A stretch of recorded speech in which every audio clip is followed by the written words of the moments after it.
Hello বন্ধুরা, আজ একটা রান্নার রেসিপি নিয়ে চলে এলাম। আজ বানাবো মাছের তেল দিয়ে আলু বেগুন দিয়ে। তাই কড়া গরম হয়ে গেছে, তেল দিয়ে দিচ্ছি।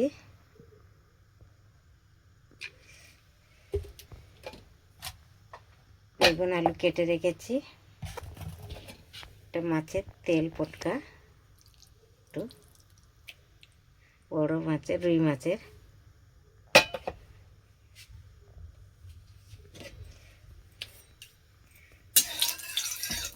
কড়াটা গরম হয়ে গেছে,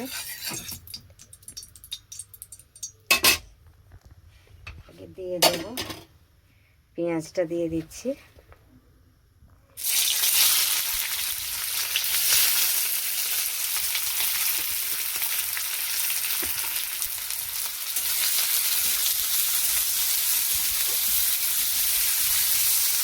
পেঁয়াজটা একটু ভেজে নেবো ভালো করে।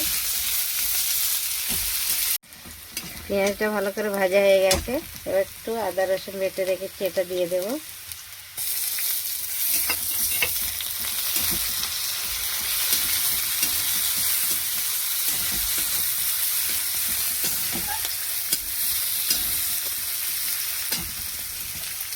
একসাথে আলু বেগুনটা দিয়ে দিচ্ছি, ভেজে নেব।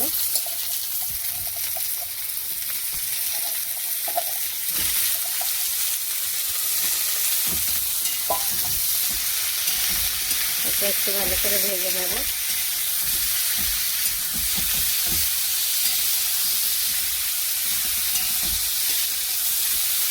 এটা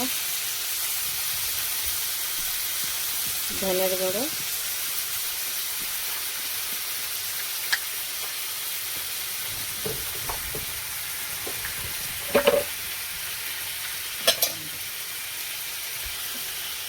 জিরের গুঁড়ো,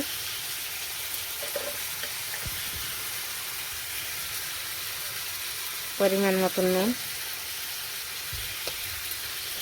একটু ভালো করে ভেজে নেব।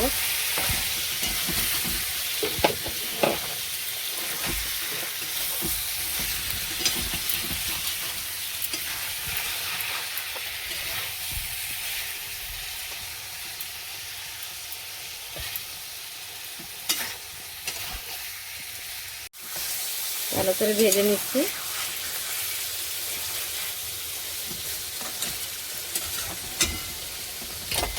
টমেটোটা কেটে রেখেছি, এটাও দিয়ে দিচ্ছি একসাথেই।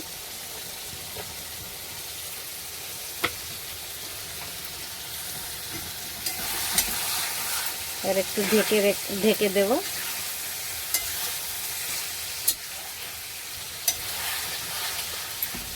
এটাতে জল দেওয়া লাগবে না, এটাতেই হয়ে যাবে। একটু গ্যাস আঁচটা কম করে দেব, ঢেকে দিচ্ছি।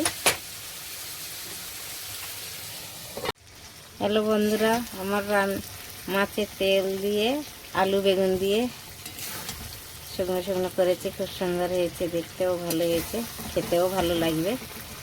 আপনারা এমনি করে বানিয়ে খেয়ে দেখবেন। আমরা এই প্রথম বানালাম। ভালো লাগলে লাইক কমেন্ট শেয়ার করবেন জরুর। Thank you. হয়ে গেছে, নামিয়ে নিচ্ছি।